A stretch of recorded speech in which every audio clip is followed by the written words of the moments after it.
They're talking about our genetics. That something is wrong with our genetics. But it's their genetics that are recessive. But why would the people who classify themselves as white, why would they think to do it? This is Dr. Frances Cress Welsing. She's an American psychiatrist. She had always wanted to find out the relationship between white supremacy, racism, and the science that made white people behave in the way they did. In 1975, Dr. Cress Welsing lost her teaching job at Howard University College of Medicine after writing a 13-page essay on white supremacy. The essay argued that white supremacy is a product of melanin deficiency and a psychological reaction to a fear of extinction. I was dismissed from Howard, fired from Howard in June 1975. In November 1974, while still at Howard, I heard a rumor that I was going to be blocked from promotion and tenure because of my views, not because of my academic work. And I went immediately to the Dean of the College of Medicine, Dr. Marion Mann, and I asked him, I said, Dr. Mann, I hear that I am going to be blocked from promotion and tenure because of my views. And Dr. Mann responded, to be frank with you, Dr. Welsing, this paper that you wrote, and I said, the Cress Theory of Color Confrontation, he said yes. He went on to say that it did not make sense for me to say that white people were envious of black people because white people lack skin pigmentation. And we went on from that point. Whiteness is a genetic recessive character that if the white people in the world were allowed to mix freely, it will disappear. It's within these lines that the Dean felt her work on racism was not appropriate. However, the theory has never been disputed, even at the time of her death in 2016. This is the scary role white genetics play in the continuation of racism. Hey, call me Louis. This is my spot. LuiSpot. And somebody might say, why do we have to talk about racism? And what has that got to do with any kind of mental health or even black mental health? But I say that there is no more important topic than the topic of racism, not just for Atlanta, not just for the area of the world that we call the United States. But racism is a dynamic that impacts the entire world, the known universe as we know it here. And racism is the dominant dynamic on this planet. And if we do not understand racism, I might as well quote Mr. Neely Fuller, who says that if you do not understand racism, meaning white supremacy, then everything else that you think you understand will only confuse you. Get into it. Or like sometimes people say to me, Dr. Welsing, you're still talking about that racism? Because I've been doing it for what, 20 years, right? But this is good if they will get into it deeply, not just try to get black people and white people to love each other. We've been through that phase. See, it has to be taken to another level where white people will get into a discussion of white supremacy and black people will get into a discussion of white supremacy. And if there are white people who are interested in justice, then they will talk about the elimination of white supremacy. And black people will certainly know that it is their business. It is our mission on this planet to bring justice. It's just like the mission of parents is to see that the house is run well and that the children are developed in that house. Well, the great creator made black people the mothers and fathers of everybody on this planet.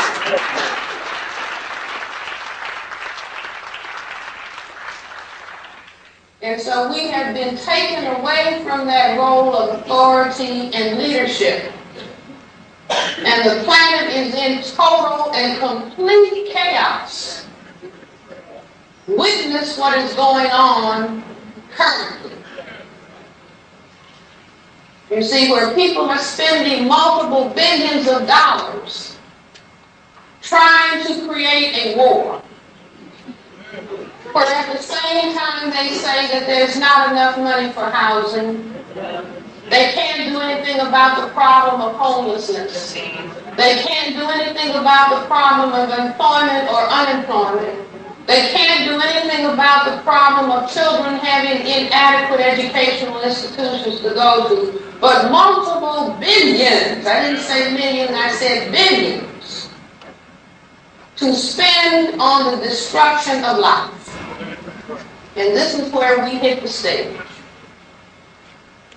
As I said, God made us the mothers and fathers of all of the people on the planet, from crystal black to white. And it is our responsibility to see that justice is returned to the entire planet, and that all of the planet's people and children are walking in dignity and are highly, highly, highly developed. And then I guess we can go on out to outer galaxies and make certain everything is going on all right there.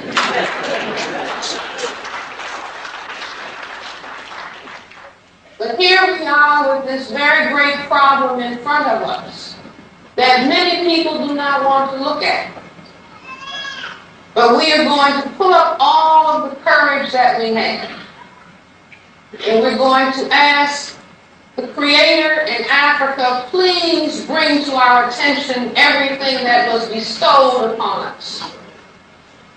And let us use this very great inheritance and endowment. Use all of these talents to increase our understanding and to correct this problem. So now, what is racism? And I talk the same thing over and over again when I'm talking to black people. Somebody said, well, do you say the same thing to white people? They asked me that today. And I said the exact same thing. And I follow what my father said. He used to say to my father, Daddy, why do you say the same thing over and over again? And he said, repetition has its virtue. And here I am at my age saying the same thing that he said. So, in 1967, I met a gentleman named Mr. Neely Fuller Jr. in the District of Columbia. I was a psychiatrist, having completed training in general psychiatry. And I was doing a fellowship in child psychiatry. And I knew that I had to understand racism if I was going to help black people get well. And this man way over in the other corner of the room said, racism is a global system of behavior that people who classify themselves as white have organized so as to maintain control and domination over the people that they classify as non-white. And he said this system functions in all areas of people activity: economics, education, entertainment, labor, law, politics, religion, sex, and war. Now that's everything. So you can get everything that you want to think about under one of these areas of activity. I could put medicine under education, I could put it under labor, I could put it under law. Depending, I can deal with sex under medicine, okay?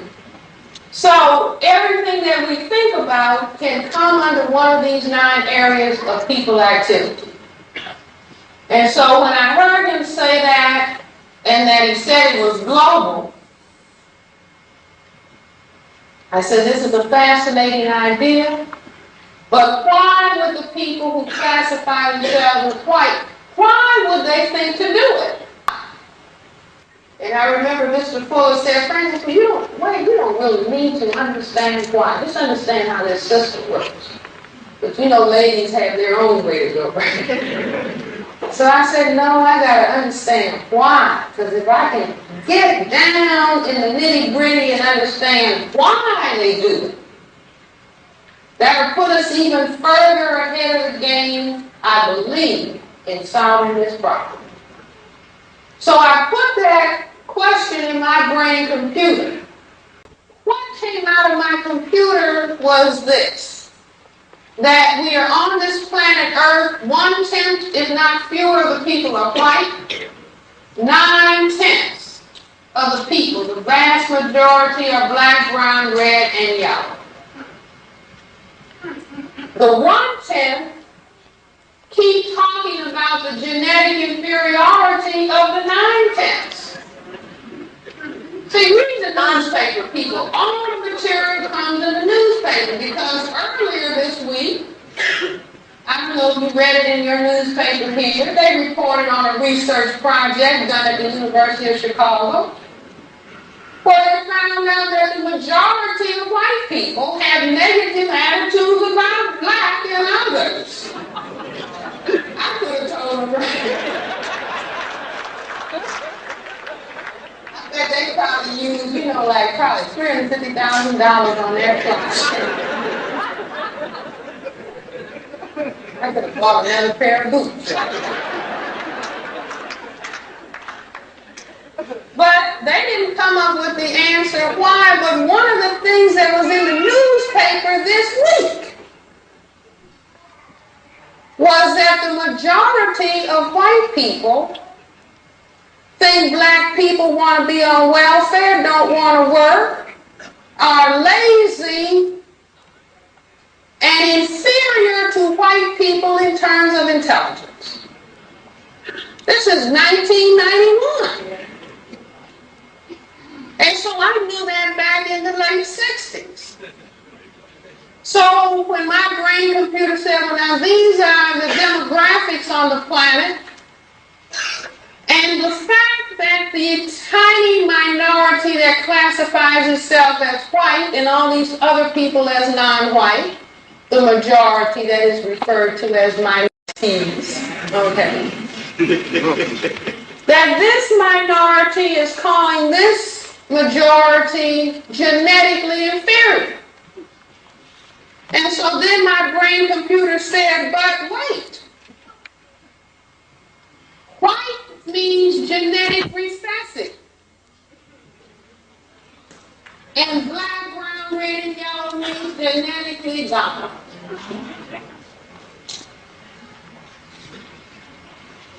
And I said, I got it. It's as simple as that, and I wrote the Cress theory, turned out to be 13 little pages.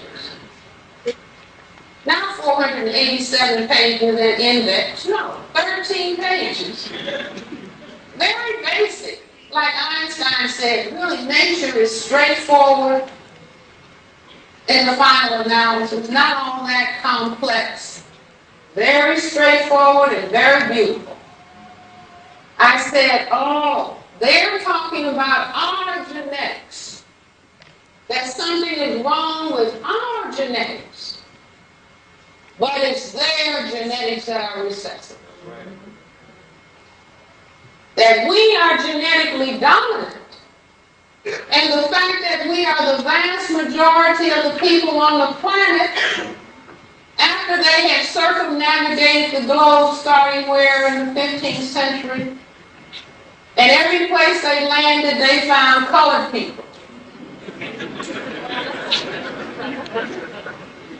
And the men, to be sure, the white men had sexual contact with these women of color. And if they stayed around 9 months, they found out that all the children looked like their mothers. And they concluded quickly that they could be genetically annihilated. And really, I think that they found that out much, much longer ago. In the days of Greece and Rome, and the Roman Empire, because they were interacting across the Mediterranean with those black people in Africa. And they found that all of those black people were genetically dominant and turned people color. And then when they traveled all over the world beyond the Mediterranean, they said, we have got a serious problem. That what if these people who are all over this planet, various shades of black, what if those men decided to get in boats and go up here to the area called Europe? You know, we're in the area of the world right now where they used to talk about mongrelization of the races. Didn't they talk about that in this country? This Georgia? What were they talking about? The fact that black people could cause the entire population of white people to become black. And so they thought to themselves, I'm sure, why we don't want to disappear. That can be in a children's book. They sailed in little boats, boys and girls. And they found all of these beautiful people of color everywhere who were very, very powerful. And they could cause the white people to turn black. And they said, oh my, we don't want that. And so they said, well, we will have to work out a means, a methodology to prevent that from happening. So what we must do is to go all over all the world and dominate and control the people of color in all areas of activity, and then we can prevent white genetic annihilation, and we can ensure white genetic survival. Are you with me? This is a workshop, right? Does that make sense? But we didn't understand it. And we have not understood it because under white supremacy they taught us to hate black color, and we were struggling to get rid of it. And it was so powerful we couldn't get rid of it. So we weren't thinking that it was some people that were afraid of being genetically annihilated. But we were trying to get to the point where we could be genetically annihilated. Don't marry anybody darker than yourself. Has everybody heard that? I know this is an advanced class.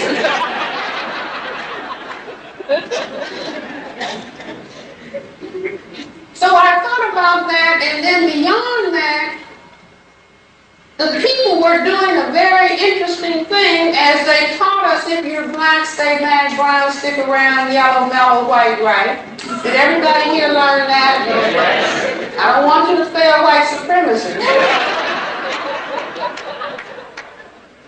See, everybody, all people of color. I lectured in London. You think that the black people sitting over there in London know black, stay black, brown, stick around, yellow, mellow? You better believe they know it.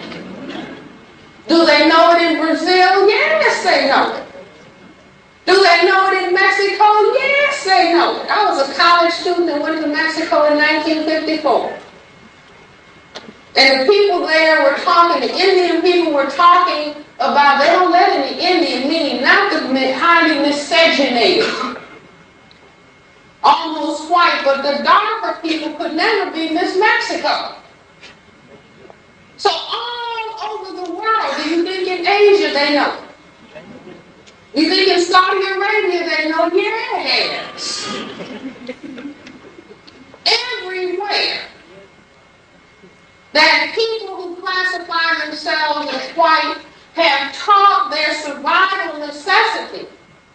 If you're black, stay black, brown, stick around, yellow, mellow, white, right. These are all really like the same color except white.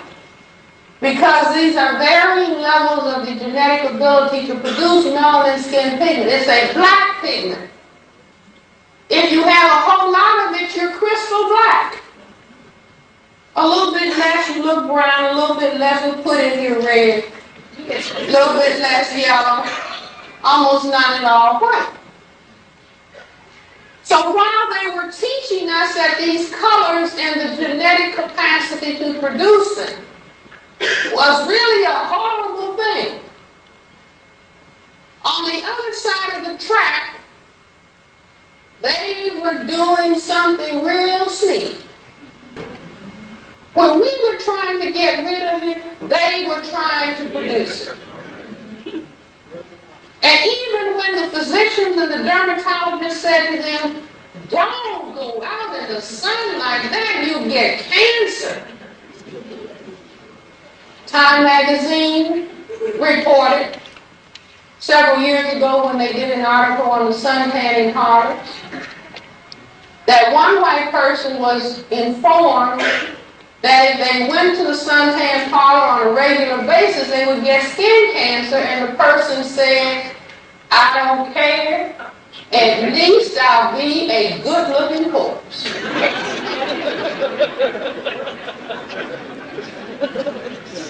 Now, they had us over here calling each other Blackie and all kind of names, and causing disruption in families about who's the darkest and who's the lightest. And you all know all of that history, our past history, right? Certainly not our present history. But anyway, we were being taken through all of those changes, and we simply didn't understand that a major envy game was going on. And I wrote about it and talked about it. I was teaching at Howard University College of Medicine, and there came a time I was ready to receive promotion and tenure after teaching there 7 years. And I heard over the grapevine, no, you're not going to get promotion and tenure. I went right into the dean. Could this be true? And he said, yes. And I said, why? And he said, that paper that you wrote. I'd only written one paper, the Cress Welsing. Well, what's the matter with it? It doesn't make sense for you to say or imply that white people are envious of black people's color. And I said, but I've got letters from them from all over the world. Which was true. Because when the white people saw me on television talking about it, a lot of white people wrote and said, you're right, I always wished I had color. Now imagine if we knew that 100 years ago. Do you think I would have to stand here talking about black people? Now, that sums it up for this video. What do you guys think? Share thoughts and opinions in the comment section below. Let's have a proper discussion about this without having me impose my opinions and ideas on this matter. Give this video a thumbs up if you liked it, so that the YouTube algorithm can know that this video was so much interesting and share it far wide to more avid viewers just like you. Subscribe and click the notification bell if this is your first time watching these videos, and so that you can be notified as soon as we make a new upload on videos just like this. My name is Louis. Until next time, peace out.